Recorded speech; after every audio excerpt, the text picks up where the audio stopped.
오늘 연준의 대차대조표 살펴보도록 하겠습니다. QT 관련해서 좀 정리를 하는 게 필요할 것 같아서 말씀을 좀 간단하게 드리려고 하고요. 보시는 거는 지금 연준의 대차대조표입니다. 연준의 대차대조표는 연준 사이트 가셔가지고 이 데이터죠. 이 데이터를 클릭하신 다음에 H41 요거를 누르시면 되고요.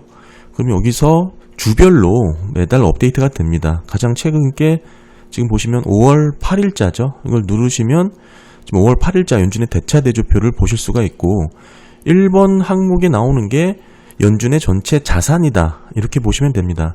지금 보시게 되면 5월 7일자 평균 수요일 기준으로 6조 7,600억 달러 수준이다 이렇게 보실 수가 있죠. 한마디로 이 헤드라인 수치가 줄어들게 되면 연준의 자산이 줄어들게 되고 이게 한마디로 QT다 이렇게 보시면 됩니다. 양적 긴축을 하고 있는 그런 그림이다 이렇게 보실 수가 있고요. 이거를 제가 그래프로 보여드리면 보시면 이런 그림이 되겠죠. 계속해서 줄어들고 있죠. 조금 확대해서 보게 되면 어느 정도 방향성을 보여주고 계속 줄어들고 있습니다. 따라서 지금 5월 7일자 기준으로 6조 7,600억 달러의 연준 자산이라고 위치한 이 부분은 결국 연준은 계속 QT를 하고 있다. 이렇게 반짝 늘어났을 때는 당시에 SVB 파산으로 BTFP 프로그램을 썼을 때 늘어났던 것이죠. 따라서 이럴 때는 우리가 본격적으로 이게 QE냐 아니냐 이렇게 논할 수는 있지만 엄밀히 말하면 이런 부분을 QE다 이렇게 말할 수도 있겠지만 사실 이런 부분은 큰 그림에서는 QE라고 보기는 어렵다 이렇게 정리를 할 수 있겠죠. 어찌됐든 이런 모습이 나오고 있다 그러면 여전히 연준은 QT를 하고 있다 이렇게 정리를 하시면 좋습니다. 간단하게 다시 말씀을 드리면 결국 연준의 자산이 줄어들고 있는 그림이라면 QT가 진행 중이다 이렇게 정리를 할 수가 있는 것이죠. 그 연준의 자산의 구성을 좀 보게 되면 대부분이 이제 국채로 이루어졌다라는 것을 알 수 있습니다. 여기 보시면 US 국채, B라고 노트 본드 이렇게 쭉 있죠. 이게 전체적으로 연준의 자산이 대부분은 국채를 들고 있다. 대출도 있는데 대출은 그때 말씀드렸다시피 재할인 창구라든지 지금은 종료됐지만 BTFP 프로그램도 있고요. 등등 해가지고 신용경색을 겪는 은행들에게 긴급자금을 대출하는 그런 대출도 자산으로 잡히게 되고요. 결국에는 이게 6조 7,600억 달러의 자산이 있기 때문에 대차대조표상 이 부분이 부채와 자본으로 동일하게 연결이 되어야겠죠. 그래서 내려보시면 뒷부분에 나오는 이 부분이 연준의 부채입니다. 연준의 자본도 있지만 일부 주식을 들고 있는 부분이 있지만 크지가 않고 변동성이 없기 때문에 큰 의미가 없고 대부분은 연준의 자산이 부채다. 한마디로 연준의 자산이 줄게 되면 부채도 준다. 이런 개념을 갖고 계시면 되겠죠. 따라서 부채의 중요한 항목이 세 가지가 있습니다. 이 첫 번째 보시게 되는 이 부분이죠. 실질적으로 시장의 통화가 얼마나 깔려있는 부분인데 이건 변동이 그렇게 크지 않기 때문에 크게 의미가 없고요. 다음은 TGA 계좌가 되고 그 다음은 은행들의 지급준비금이 됩니다. 이런 부분이 굵직하게 연준의 부채로 계정이 잡혀있다. 그렇다면 또 다른 의미에서 지급준비금이 줄게 되면 마찬가지로 QT가 진행 중이다. 이렇게도 설명을 할 수가 있게 되는 것이죠. 부채가 줄게 되면 아까 자산도 함께 줄기 때문에 자산이 주는 것은 QT가 진행 중이다. 이렇게 말씀을 드렸었잖아요. 아까 말씀드렸다시피 계속해서 전체 자산이 줄고 있기 때문에 지금은 QT가 진행 중이다. 이렇게 정리를 하시면 될 것 같고 실질적으로 연준이 자산을 줄이는 방법은 국채를 줄이는 것으로 지금 이루어지고 있죠.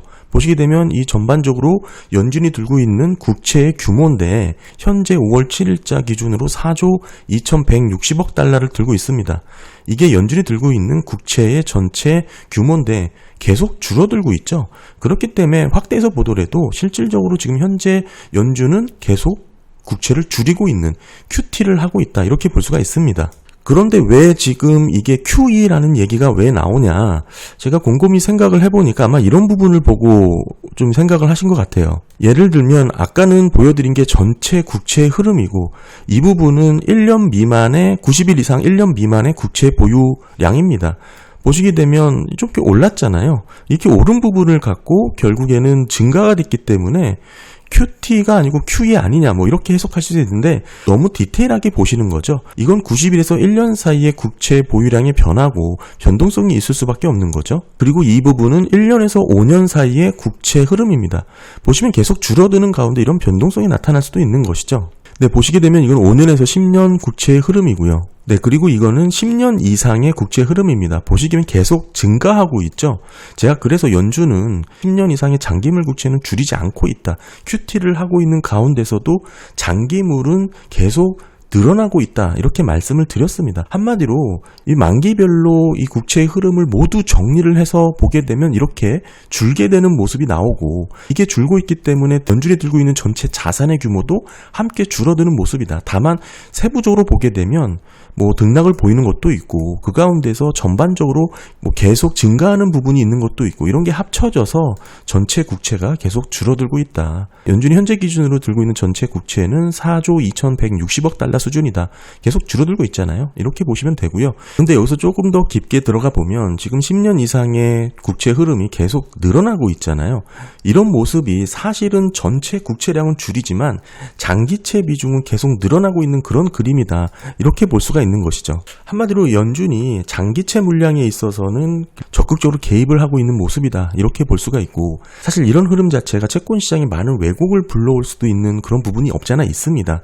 예를 들면 지금 장단기 금리가 역전되어 있는 현상에 있어서 사실상 시장의 메커니즘이 제대로 작동되지 않고 있다.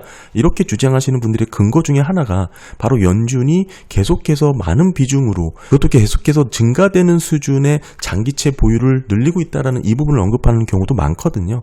사실 어찌 보면 이런 모습 속에 장단기 금리가 시장의 메커니즘이 제대로 작용되지 않기 때문에 장단기 금리의 효과가 조금 왜곡돼서 나타날 수도 있다. 이렇게 주장하시는 근거도 있긴 합니다만 뭐 그거는 조금 더 디테일하게 좀 살펴봐야 될 그런 부분이고 어쨌든 지금까지의 말씀을 좀 정리를 해보면 결국 연준은 자산이 줄고 있고 자산의 대부분을 차지하고 있는 게 국채고 이 국채의 흐름은 전체적으로는 다 줄고 있다. 다만 만기별로 뭐 계속 줄긴 하지만 장기채 이상은 계속 좀 늘어나고 있는 그런 모습이 유지가 되고 있다. 실질적으로 장기채를 매입하는 그런 개념보다는 장기채 위주로 비중을 줄이기보다는 중기 단기 위주로 줄이고 있는 모습이다. 이렇게 볼 수가 있는 것이죠. 뭐 그렇기 때문에 최근 월러이사도 중장기적인 포트폴리오 재조정이 필요하다라고 언급한 내용도 있었습니다. 그것까지 지금 말씀드리면 내용이 너무 깊어지니까 지난 영상 좀 찾아보시면 좋을 것 같고요. 그리고 제가 왜 연준이 QT가 아니고 QE를 하냐, 어떤 부분이 그렇게 오해를 사게 만들었나 좀 찾아보면 결국 국채 경매를 할 때 혹시 이 소마 계정에 이런 부분을 조금 오해하지 않았을까 해서 좀 말씀을 좀 드려보면 이게 가장 최근에 있었던 10년물의 국채 입찰 결과입니다. 제가 뭐 예전에 입찰 결과 가지고 많이 또 영상으로 설명을 드렸었는데 궁극적으로 낙찰금리는 뭐 이렇게 결정이 됐고 이 4.342 이 낙찰금리는 사실 WI 비교를 하는 게 제일 정확하고요. 사실 뭐 웬 이슈드 금리랑 비교하지 않더라도 시장금리와 비교하도 크게 무방합니다. 뭐 어찌됐든 이렇게 낙찰금리로 결정된 10년물 입찰물 흐름이 우리가 많이 보는 게 응찰률 많이 보고 여기서 여기 나누면 되죠. 그리고 직접 매수자, 간접 매수자의 흐름이 얼마나 되냐 그 비중을 최근 직전 6개월로 비교를 해서 살펴보는데 지금 궁금했던 게 이 소마 계정이죠. 연준의 재매입 계정이 148억 달러가 잡혔다. 뭐 이런 부분이 사실 조금 QE가 일어나는 거 아니냐 뭐 이렇게 판단을 하실 수도 있겠다라고 생각이 드는데 사실은 이런 흐름 자체가 소마 계정은 지금의 QT를 하고 있는 그 흐름을 좀 이해하시면 좋습니다. 현재 연준이 QT를 하고 있는 방식은 들고 있는 자산을 적극적으로 파는 매각하는 그런 적극적인 QT가 아니고요. 만기 도래하는 물량에 대해서 재매입을 하는 비중 자체를 조절하고 있죠. 한마디로 만기 도래하는 물량을 재연장하지 않는 소극적인 QT를 하고 있습니다. 그러니까 들고 있는 자산을 적극적으로 내다 파는 게 아니고 만기 도래하는 것만 재연장하지 않는다. 근데 이 재연장하지 않는 소극적인 QT의 비중 자체도 애초에는 600억 달러로 하다가 작년인가는 250억 달러로 줄였잖아요. 그리고 올해 4월부터는 250억 달러에서 50억 달러로 더 줄였습니다. 그만큼 QT 테이퍼링이 이루어지고 있는 거기 때문에 실질적으로 작년과 비교해보면 더 많은 부분의 재매입이 이루어질 수밖에 없겠죠. 그런 모습 속에서 이 흐름을 이해하시면 크게 어색하지 않다. 뭐 이렇게 봐야 됩니다. 따라서 흐름 자체가 계속해서 줄어들고 있는 모습에 이 기울기 자체는 완만해질 수밖에 없겠죠. 그런 모습 속에서 현재는 QT가 지속되고 있는 가운데 어느 정도 QT가 마무리되는 국면이다 보니까 이렇게 평평해졌다. 뭐 이 정도 수준에서 지금 QT와 QE의 흐름을 좀 이해하시면 좋지 않을까 생각을 합니다. 그리고 뭐 사실 연준의 지금의 대체대조표만 살펴봤지만 전체적인 글로벌 시장의 유동성은 중국과 일본까지의 흐름도 살펴보는 게 함께 좋습니다. 사실 재작년에 일본 BOJ가 유동성을 크게 늘리면서 전반적인 글로벌 시장 유동성을 끌어올렸던 흐름도 있었기 때문에 함께 봐야 되거든요. 그런 모습 속에서 물론 연준의 유동성 흐름이 중요하긴 하겠지만 그 더불어서 뭐 중국과 일본까지 흐름도 함께 보시는 게 전체적인 금융시장에서 유동성 환경을 이해하는 데 가장 적절하다. 이렇게 말씀을 드릴 수 있습니다. 더불어서 지금 현재까지 진행했던 소극적인 QT 방식이 결국 테이퍼링이 4월 달부터 50억 달러 더 줄었기 때문에 그런 의미에서 지금의 흐름을 정리하시면 크게 어렵지 않게 이해하실 수 있다 이렇게 봅니다. 네, 감사합니다.